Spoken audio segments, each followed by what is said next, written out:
بہت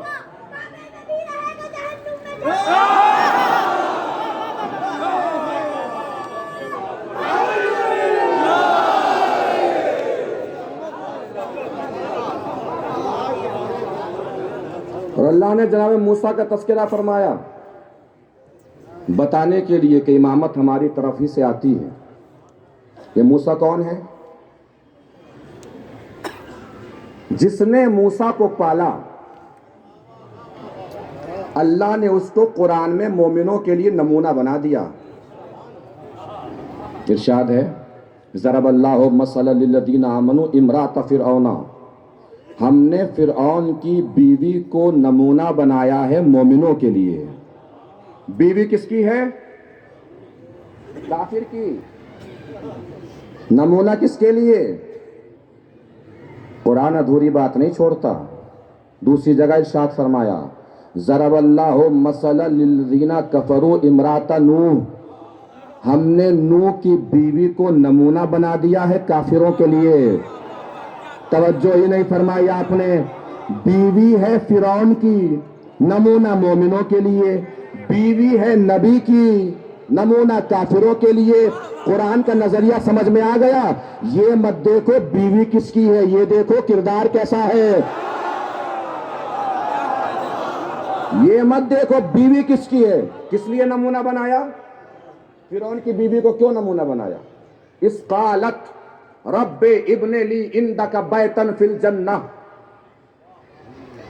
جب فرعون کی بیوی نے کہا کہ پروردگار مجھے جنت میں ایک گھر دے دے.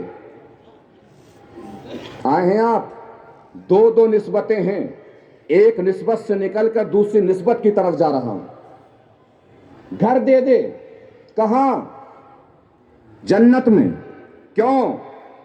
کس لیے؟ علماء نے بیان فرمایا اس لیے جنت میں گھر مانگا کہ اللہ کے نبی کو پالا تھا. نبی کو پالا جنت میں گھر مانگ لیا. نبی کو پالا جنت میں گھر مانگ لیا. نبی کو پالا جنت میں گھر مانگ لیا. اب مجھے ایمانداری سے بتائیے اللہ جنت میں گھر دے گا کہ نہیں دے گا؟ شک ہو تو نہ بولیے، یقین ہو تو بولیے. دے گا کہ نہیں دے گا؟ کیا دے گا؟ جنت میں گھر. کیوں دے گا؟ چونکہ نبی کو پالا. مگر ایک کمال کی بات ہے، نبی کو پالا مگر جنت میں گھر مانگ لیا. نبی کو پالا مگر جنت میں گھر مانگ لیا. ایک صاحب کے 2 بیٹے، ہائی اسکول کے ایگزام آ رہے ہیں. بچوں سے باپ نے کہا کہ تم ہائی اسکول میں اچھے نمبر سے کامیاب ہو جاؤ، جو بھی تم مجھ سے مانگو گے میں وہ تمہیں دے دوں گا. اچھے نمبر سے اچھے مارکس سے ہائی اسکول میں دونوں بچے کامیاب ہو گئے. باپ نے بلایا، دونوں بیٹوں کو کھڑا کیا. ایک سے پوچھا تجھے کیا چاہیے؟ اس نے کہا ابا اسکول جانے میں پریشانی ہوتی ہے، سائیکل دلا دیجئے. باپ دے گا کہ نہیں دے گا؟ شک ہو تو نہ بولیے. دے گا کہ نہیں دے گا؟ دے گا. جملہ بدلوں، لکھنؤ جانے، لکھنؤ کا ادب جانے. چونکہ مانگی سائیکل ہے اس لیے سائیکل ہی دے گا، اوقات چاہے بائک دینے کی ہو. چونکہ مانگی سائیکل، سائیکل دے گا. دوسرے بیٹے سے پوچھا تجھے کیا چاہیے؟ اس نے کہا بابا جو آپ کی مرضی. اسے کیا دے گا؟ جملہ بدلوں، محسوس فرمائیں گے؟ محسوس فرمائے تو بتائیے. بھائی جس نے مانگا اسے اس کی اوقات سے دے گا، جس نے نہیں مانگا اسے اپنی حیثیت سے دے گا. سلامت رہیے. جس نے مانگا آخری پر تک توجہ، جو دروازے تک بھی لوگ کھڑے ہیں نسبت سمجھ کے آئے ہیں پوری طاقت سے بتائیں گے. جس نے مانگا اسے اس کی اوقات سے، جس نے نہیں مانگا اسے اپنی حیثیت سے. اللہ نے دیکھا آسیہ نے پالا موسیٰ کو مگر جنت میں گھر مانگ لیا. اللہ جنت میں گھر دے گا. اللہ دیکھ رہا ہے ابو طالب نے پالا فخر موسیٰ کو. دیکھ رہا ہے اللہ ابو طالب اب بھی کچھ مانگے، اب بھی کچھ مانگے، اب بھی کچھ مانگے، اب بھی کچھ مانگے. طالب نے کچھ نہ مانگا، ہو سکتا ہے آواز کبریائی ہو، اے ابو طالب آسیہ نے پالا مگر مانگ لیا جنت میں گھر، اسے جنت میں گھر دوں گا، تو نے کچھ نہ مانگا تو ایسا کرنا 13 رجب کو آنا، میرا گھر لے کے چلے گا۔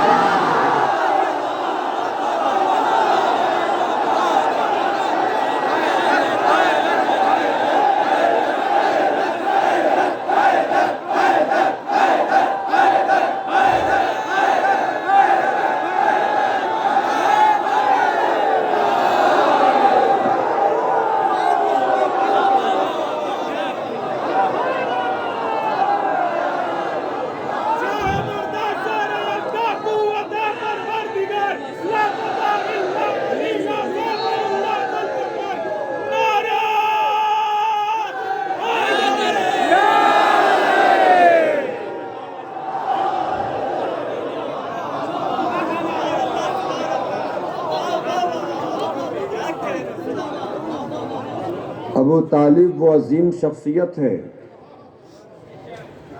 صاحب جس نے قاعدے توڑے ہیں قدرت کے۔ یقین نہ ہو تو رسول کی زندگی دیکھیے، سنا ہے نا آپ نے کہ جب بھی بزم رسالت میں شہزادی فاطمہ آتی تھی،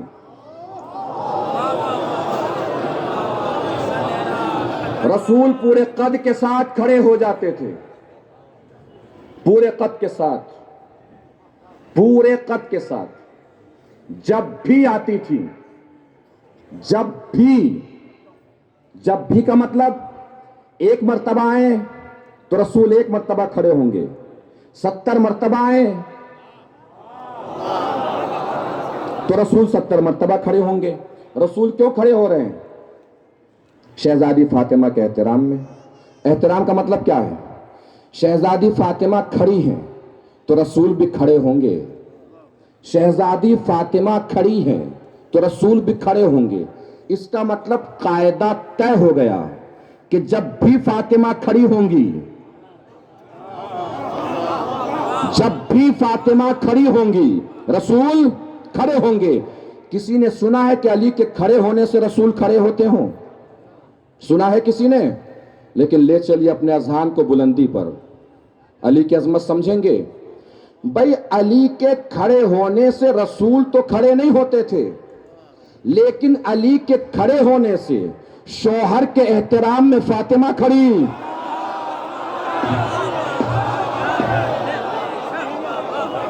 آخری جملہ ہو شاید اس وقت کی گفتگو کا، پوری طاقت سے پڑھنے جا رہا ہوں، پوری طاقت سے سننا ہے۔ جس کے دل میں حضرت ابو طالب کی جتنی عظمت جلوہ فگن ہو اتنی طاقت سے بتائے گا۔ بھائی فاطمہ کے کھڑے ہونے سے رسول کھڑے ہوتے تھے، علی کے کھڑے ہونے سے نہیں، لیکن علی کے کھڑے ہونے سے شوہر کے احترام میں فاطمہ کھڑی، فاطمہ کے احترام میں نبی کھڑے۔ محسوس فرمائی گفتگو؟ آگے بڑھیے، توجہ۔ جتنے بھی اللہ کے منصب ہیں سب کے سب شہزادی فاطمہ کے گھر میں، نبوت بھی، رسالت بھی، ولایت بھی، امامت بھی، نبوت بھی، رسالت بھی، ولایت بھی، امامت بھی۔ اب آپ جانیں، آپ کا مولا جانے، مولا کے بابا ابو طالب جانے، جملہ میں پڑھ دوں گا، آپ کی ذمہ داری بڑھا رہا ہوں۔ بھئی علی کے کھڑے ہونے سے فاطمہ کھڑی، فاطمہ کے کھڑے ہونے سے رسول کھڑے۔ ایک اور شخصیت ہے، نام ہے ابو طالب۔ جب بھی بزم میں آتا تھا باپ کے احترام میں علی کھڑے، علی کے احترام میں فاطمہ کھڑی، فاطمہ کے احترام میں رسول کھڑے۔ یعنی تاریخ انسانیت کا تنہا ترین انسان ہے ابو طالب، جس کے احترام میں نبوت بھی کھڑی، رسالت بھی کھڑی، ولایت بھی کھڑی، امامت بھی کھڑی۔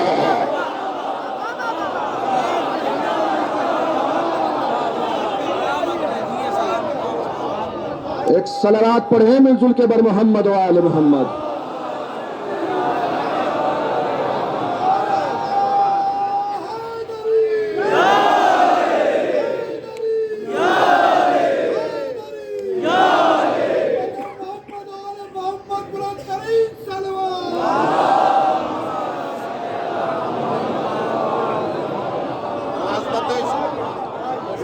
ابو طالب بآواز بلند صلوات.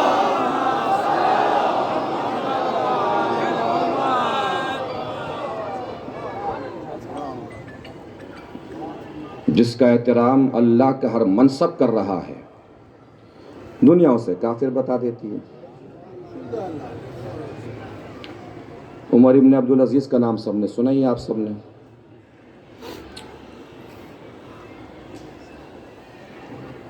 بنانے کا مسلمان اسے شوق تھا. یہودیوں کو، عیسائیوں کو مسلمان بناتا رہتا تھا. خطبہ دیا جاتا تھا.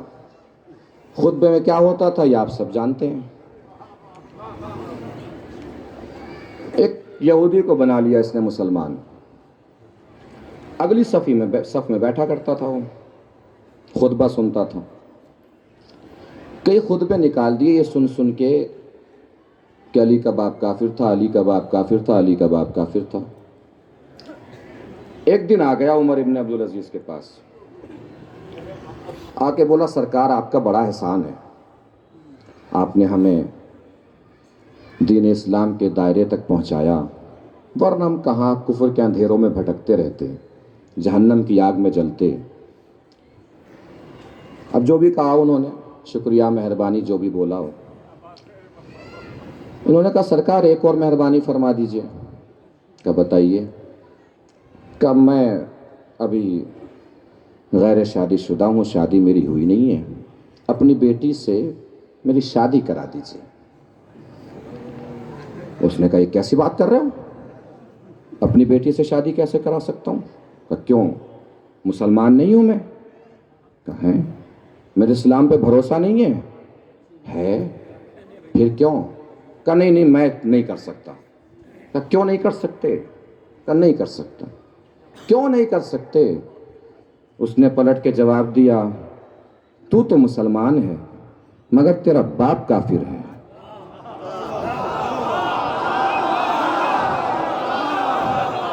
رہ گئی بات؟ نہیں پہنچی؟ تو مسلمان ہے، تیرا باپ کافر ہے. چونک کے اس نے کہا اچھا، یعنی آپ اپنی بیٹی کی شادی میرے ساتھ اس لیے نہیں کر رہے ہیں کہ چونکہ میں تو مسلمان ہوں، میرا باپ کافر ہے. کہا بالکل صحیح سمجھے. کہا تو سرکار بس ایک بات بتا دیجئے، آپ کی فضیلت زیادہ ہے کہ رسول کی فضیلت زیادہ ہے؟ آپ کی فضیلت زیادہ ہے کہ رسول کی؟ کہ رسول کی. آپ کی بیٹی زیادہ باعظمت ہے کہ رسول کی بیٹی زیادہ باعظمت ہے؟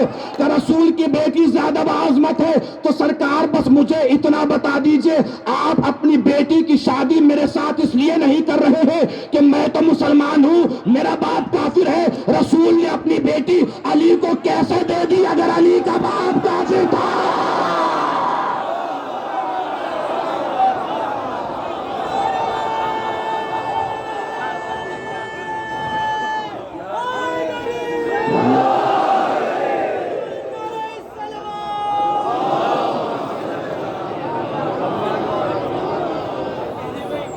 سلامت رہیے.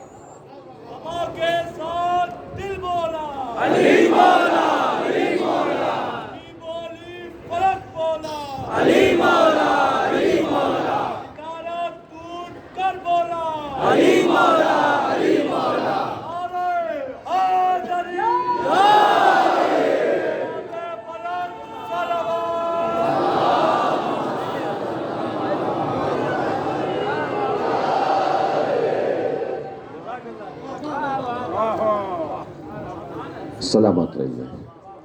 اللہ آپ کے یہاں آنے کو قبول فرمائے، آپ کی تمام تر زحمتوں کو قبول فرمائے، تمام تر محنتوں کو قبول فرمائے. امامت اللہ ہی کی طرف سے ہوگی، امام اللہ ہی بنائے گا. اور جب اللہ امام بنائے گا تو وہ امام بے بس نہیں ہوگا، مختار ہوگا. ہمارا امام 15 سال یا 14 سال قید خانے میں رہے تو کیا بے بس تھے؟ بے بس نہیں تھے. واقعہ ملتا ہے، شیخ عباس قمی علیہ الرحمہ نے منتہی الاعمال میں واقعہ لکھا ہے. کہ قیدی آپ کے ساتھ قید ہوا تھا. پریشان دیکھا امام نے, کہ تم نکلنا چاہتے ہو؟ کہ ہاں نکلنا چاہتا ہوں. کہ آنکھ بند کرو. آنکھ بند کیا. اپنے گھر کے سامنے کھڑا تھا, امام بھی ساتھ میں تھے. زندان تاریکی اپنی جگہ, امام اس کے ساتھ اس کے دروازے کے سامنے کھڑے ہوئے تھے. پریشان ہوا کہ لوگ مجھے دیکھ لیں گے, پہچان لیں گے. کہ پریشان مت ہو, امامت نے اپنا حجاب تمہارے اوپر ڈال دیا ہے, اب کوئی دیکھے گا بھی تو پہچان نہیں پائے گا. امام کسی بھی زمانے میں بے بس نہیں ہوتا, مختار ہوتا ہے. اگر وہ قید میں ہے تب بھی اللہ کے لیے ہے, قید خانے سے باہر ہے تب بھی اللہ ہی کے لیے ہے. آپ کی آوازیں بلند ہوئیں, گریہ بلند ہوا. میں اکثر کہتا ہوں کہ جو پہلی ہائے ہوتی ہے نا آپ کی, بس اسی کو سننے کے لیے شہزادی اپنی ٹوٹی ہوئی پسلیاں پکڑ کے جنت البقیع سے آتی ہے.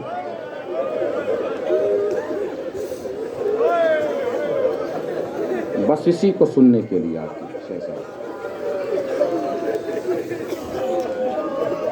اور میں آپ کو روز یہ بات بتا رہا ہوں کہ مصائب میں رویا ضرور کیجیے. اس لیے نہیں کہ خطیب مصائب پڑھ رہا ہے, بلکہ اس لیے کہ آپ کی آوازیں شہزادی فاطمہ کے دل کو سکون بہت دیتی ہیں. اور میں نے یہ بات کل بھی عرض کی تھی, پرسوں بھی عرض کی تھی, کہ اگر کسی کو رونا نہ آیا کرے نا تو اللہ کی بارگاہ میں دعا کیا کرے, پروردگار تجھے شہزادی فاطمہ کا واسطہ میری آنکھوں کو آنسو عنایت فرما. پھر بھی رونا نہ آیا کرے تو آپ میں سے اکثر بھائی جوان ہیں, آپ جوان ہیں تو آپ کی چھوٹی بہنیں بھی ہوں گی. سوچا کیجئے, اگر آنکھوں سے آنسو نہ آئے, سوچئے کوئی چوراہے پہ کھڑے ہو کے آپ کی بہن کی زلفوں کو تھام کے رخساروں پہ تماچے مارنا شروع کرے, آپ میں سے کتنے بھائی ہوں گے جنہیں برداشت ہو جائے گا؟ نہ ہو سکے تو امام سجاد کو یاد کر کے رو لیا کیجئے. سجاد کربلا سے کوفہ, کوفہ سے شام, یہی دیکھتے دیکھتے چلے گئے. کبھی شمر سکینہ کو تماچے مار جاتا تھا, کبھی خولی تماچے مار جاتا تھا.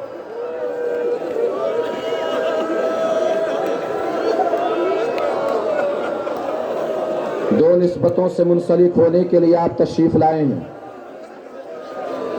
جناب ابو طالب کے تابوت کی زیارت فرمائیں گے, پھر اس غریب کے تابوت کی زیارت فرمائیں گے جس کا تابوت مزدوروں کے کاندھوں پہ اٹھا تھا.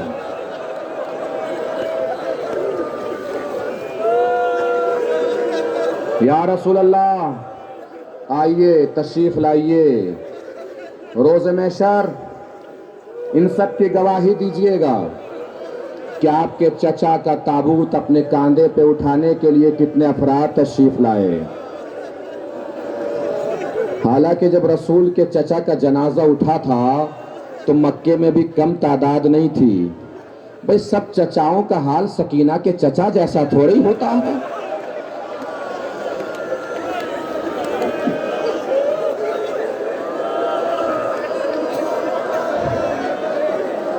سکینہ کا چچا جب گھوڑے سے گرا تو منہ کے بل گرا, ہاتھ تو دونوں کٹ گئے تھے, کس چیز سے سہارا لیتا؟ یہ رسول کے چچا ہیں جن کے غسل و کفن کی ذمہ داری خود رسول نے اٹھائی.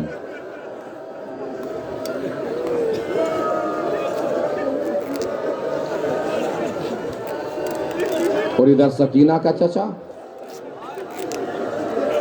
جناب ام البنین نے بعد کربلا کبھی عباس کا نام لے کے گریہ نہیں فرمایا, ہمیشہ حسین کا نام لے کے گریہ فرماتی تھی, ہائے میرا حسین, ہائے میرا حسین. ایک دن جنت البقیع میں بیٹھی تھی, آواز دے رہی تھی, ہائے میرا حسین, ہائے میرا حسین. دیکھا سامنے ایک نقاب پوش بی بی بیٹھی ہے, وہ آواز دے رہی ہے, ہائے میرا عباس, ہائے میرا عباس, ہائے میرا عباس. جناب ام البنین نے پوچھ لیا, بی بی میں تو حسین کا نام لے کے ماتم کر رہی ہوں, آپ عباس کا نام لے کے کیوں ماتم کر رہی ہیں؟ بی بی نے پلٹ کے جواب دیا, تم میرے لال کا ماتم کر رہی ہو, میں تمہارے لال کا ماتم کر رہی ہوں. کبھی ذکر نہیں کیا لال کا, جناب زینب ایک دن صحن خانہ میں بیٹھی ہیں، جناب ام المؤمنین قریب پہنچی، جناب زینب نے محسوس فرمایا کہ اماں کھڑی ہیں۔ اماں بیٹھ جائیے، کہ شہزادی جب تک آپ کی اجازت نہ ملے کیسے بیٹھوں؟ جناب زینب تڑپ کے کھڑی ہو گئی، بٹھایا، کچھ دیر خاموش رہی۔ جناب زینب نے سوال کیا، اماں کچھ پوچھنا ہے؟ کہا شہزادی اگر اجازت ہو تو بس ایک بات پوچھنی ہے۔ کہا اماں اجازت کیسے پوچھیے؟ کہ شہزادی آج مجھے بس اتنا بتا دیجئے میرا عباس مارا کیسے گیا تھا؟ کہ اماں سر پہ گرز لگا۔ ام المؤمنین نے ہاتھوں کو جوڑ لیا، بی بی آپ نے فرمایا میں نے مان لیا مگر دل کو کیسے سمجھاؤں؟ میرے عباس کا قد اتنا طویل تھا کہ کسی کا ہاتھ عباس کے سر تک پہنچ نہیں سکتا تھا۔ جناب زینب نے تڑپ کے فرمایا اماں پہلے عباس کے بازو کٹے، بازوں کا کٹنا تھا کہ آنکھ میں تیر لگا، آنکھ میں تیر کا لگنا تھا کہ تیر نکالے کے لیے عباس نے اپنا سر جھکایا، جیسے ہی سر جھکایا ظالم کا گرز چلا۔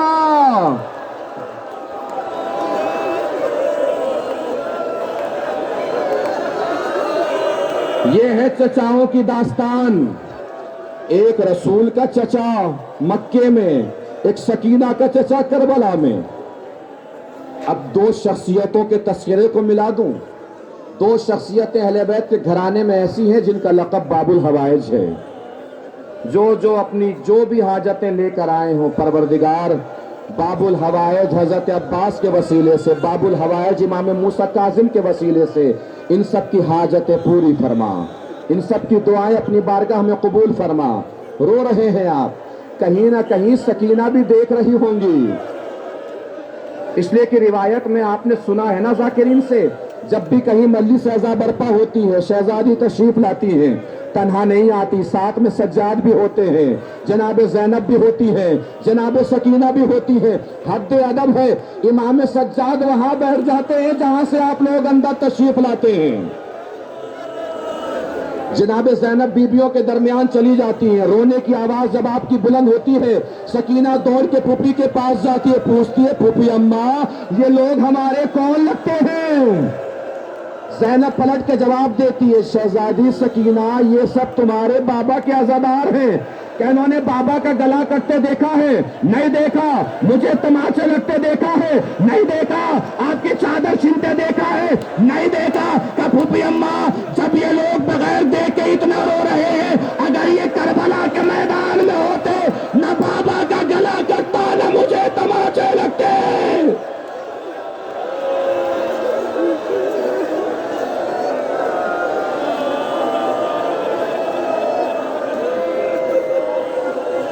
اب سنیں گے اس باب الحوائج کی شہادت کا تذکرہ،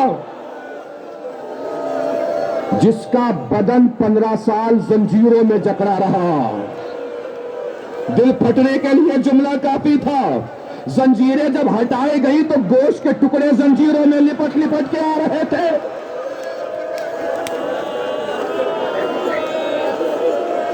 بہت گریہ فرمایا آپ نے، بس آخری جملہ ہے، مصائب تمام ہو جائیں گے۔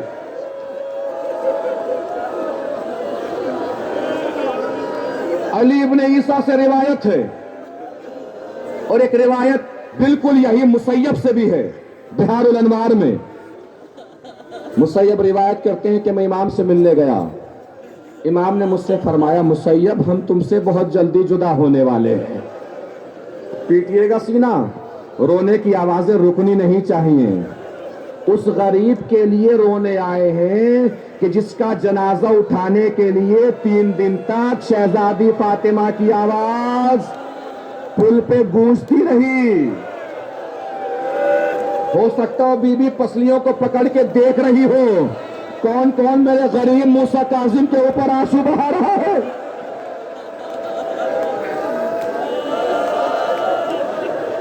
کا مسیب علی ابن عیسیٰ سے بھی روایت ہے کہ اس تاریخ میں ہمیں زہر دیا جائے گا، لیکن مسیب جب تک میرا بدن 3 حالتوں سے نہیں گزرے گا میری شہادت واقع نہیں ہوگی۔ کہ مولا کون سی حالت؟ کہ ایک دن میرا بدن سبز ہوگا، دوسرے دن میرا بدن زرد ہوگا، تیسرے دن میرا بدن سرخ ہوگا.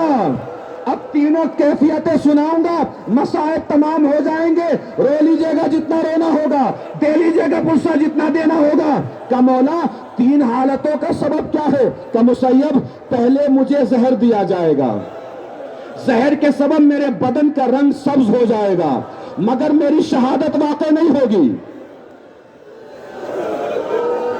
سندھی بن شاہد جب دیکھے گا کہ ابھی میں رخصت نہیں ہوا, تو اگلے دن زندان میں قالین لے کر آئے گا. اور معلوم ہے سندھی بن شاہد نے کیا ستم ڈھایا؟ سنیے, جگر پھٹنے کے لیے کافی ہو جائے گا, جب بھی یاد آئے گا تبھی آنکھوں سے آنسو بہیں گے. سندھی بن شاہد ملعون نے امام موسی کاظم کا ضعیف بدن قالین کے اندر لپیٹ دیا. اب اوپر سے جو زیادتیاں کی ہیں, امام موسی کاظم کے بدن کی ہڈیاں ٹوٹنے لگے.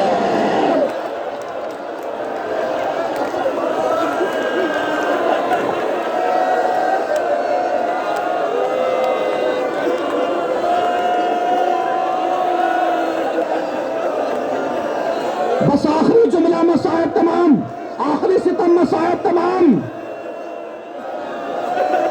امام موسیٰ کاظم ابھی شہادت واقع نہیں ہوئی. سندھی بن شاہد نے دیکھا کہ ابھی موسیٰ کاظم رخصت نہیں ہوئے. معلوم ہے تیسرے دن کیا کیا اس نے؟ اس ملعون نے ایک تختہ بنایا جس کے اوپر کیل لگائے, میخیں لگائی, تختے کے اوپر ہمارے اور آپ کے غریب مولا کو لٹایا, لٹا کے تختے کے اوپر کھینچ لیا. مولا کا بدن سرخ ہوا, ہمارا آپ کا غریب ایمان دنیا سے رخصت ہو گیا. دو جنازے آپ کے سامنے ہیں, ایک رسول کے چچا کا جنازہ, ایک غریب موسیٰ کاظم کا جنازہ.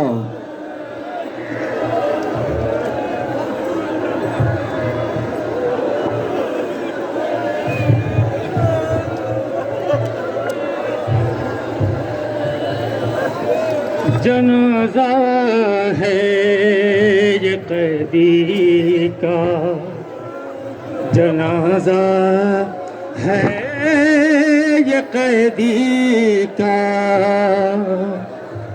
جنازہ ہے یہ قیدی کا, جنازہ ہے یہ قیدی کا. ہر ایک زنجیر روتی ہے, لٹی سادات کی دنیا. جنازہ ہے یہ قیدی کا, ہائے نہیں ہے غم زدہ ایسا کوئی قیدی زمانے میں. اور جوانی اور پیری جسے کی گزری قید خانے میں, رہائی بھی ملی ایسی کہ سانسوں نے بھی دم توڑا. جنازہ ہے یہ قیدی کا,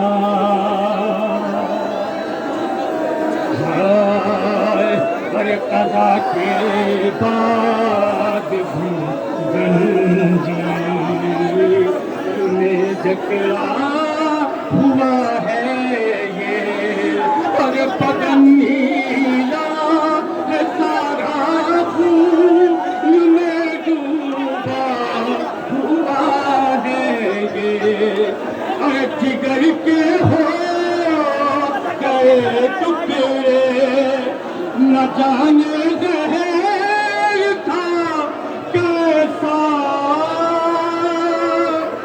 جنازہ ہے یہ قیدی کا, ہر ایک زنجیر روتی ہے, اور لٹی سادات کی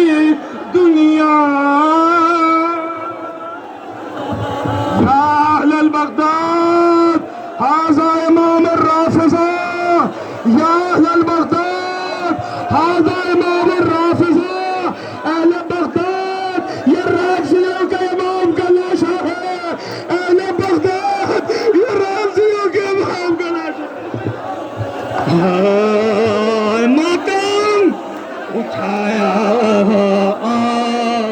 کے مزدور نے ایک چادر نمایا ارے چلیا ایہ ٹوٹی پسلیا تھانے ہوئے زہرا ارے ذرا بنتے پیمبر کو کوئی تو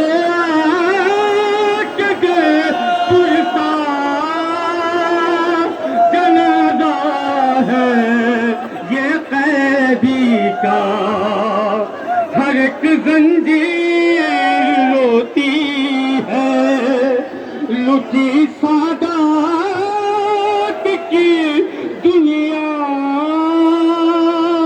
جنازہ ہے یہ قیدی کا ہائے بتاؤں کس طرح کیسے اور تنے مظلوم کو رکھا اور ہوئی بے حرمتی ایسی اور پورے بغداد بھی رویا عجب مولا کی غربت تھی ستمگر ہنس کے کہتا تھا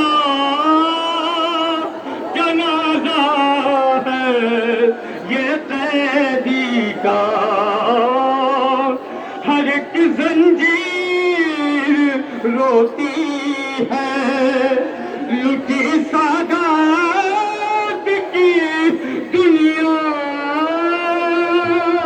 جنازہ ہے یہ قیدی کا ہائے نہیں ہے غم زدہ ایسا کوئی قیدی زمانے میں اور جوانی اور پیر جس کی گزری قید خانے میں رہائی بھی ملی ایسی کہ سانسوں میں دم کا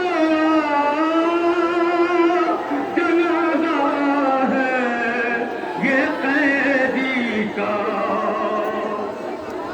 ہائے ارے قضا کے بعد بھی زنجیر میں جکڑا ہوا ہے یہ ارے بدن نیلا ہے سارا خون میں ڈوبا ہوا ہے یہ جگر کے ہو گئے ٹکڑے نہ جانے زہر کا کیسا جنازہ ہے یہ قیدی کا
کو آنے دیں، کوئی بھی والنٹیئر کا علاوہ پھول کو چلنے کی کوشش نہ کرے، کوئی بھی والنٹیئر کے علاوہ پھول کو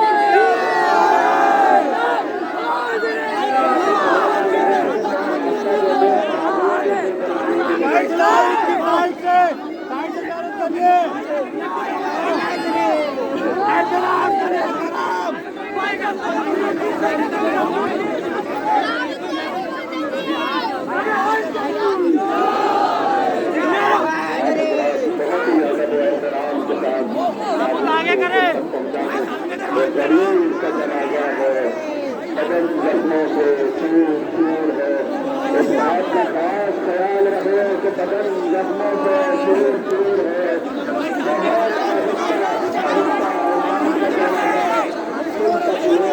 پیچھے جائے پیچھے جائے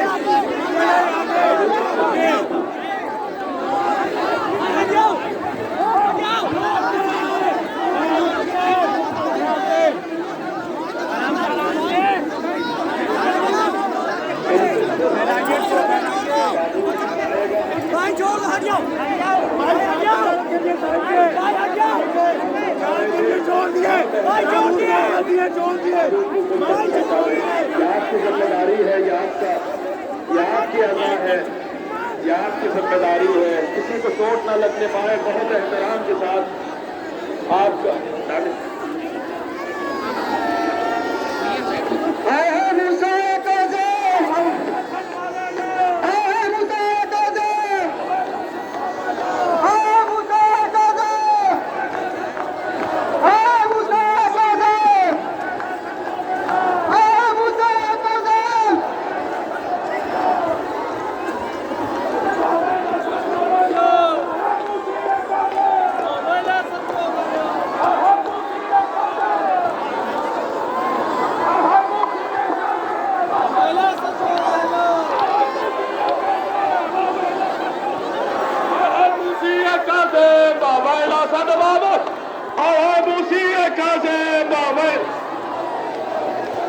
بہت احترام کے ساتھ آپ ذرا تابوت پل تک پہنچا دیں، تابوت پل تک پہنچا دیں۔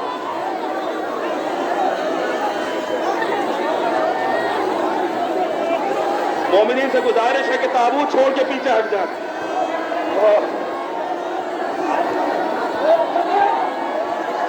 آپ حضرات خاک نشین ہو جائے، مصائب ہونے جا رہے ہیں، آپ حضرات بیٹھ جائیں۔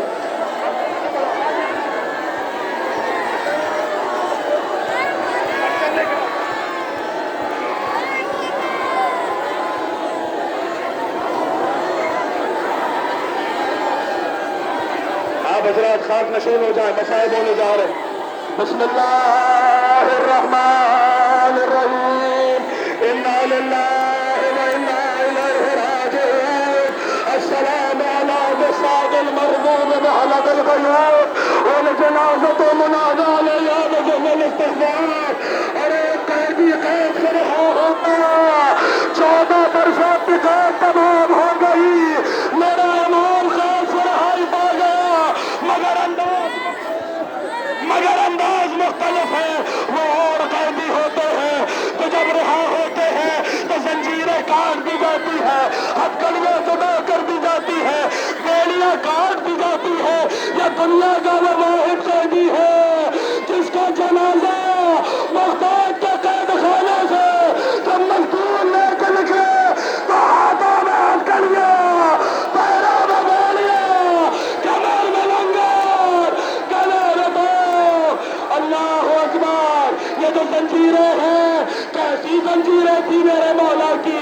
زیارت کا جملہ ہے ساق المرغوب بحلق القیوم، اور السلام ہو اس قیدی پر جس کی پنڈلیوں کا گوشت بیڑیوں کا سب جدا ہو گیا۔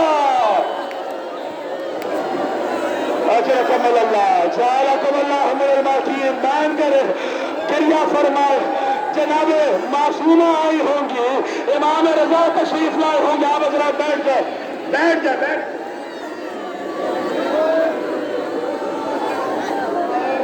وَالْجَنَازَةُ مُنَادَى عَلَيْهَا بِجَمِّ الْإِسْتِغْفَارِ۔ ہائے ہمارا وہ امام جس کے جنازے میں توحید آمیز کلمات کہے گئے، منادی ندا دے رہا تھا،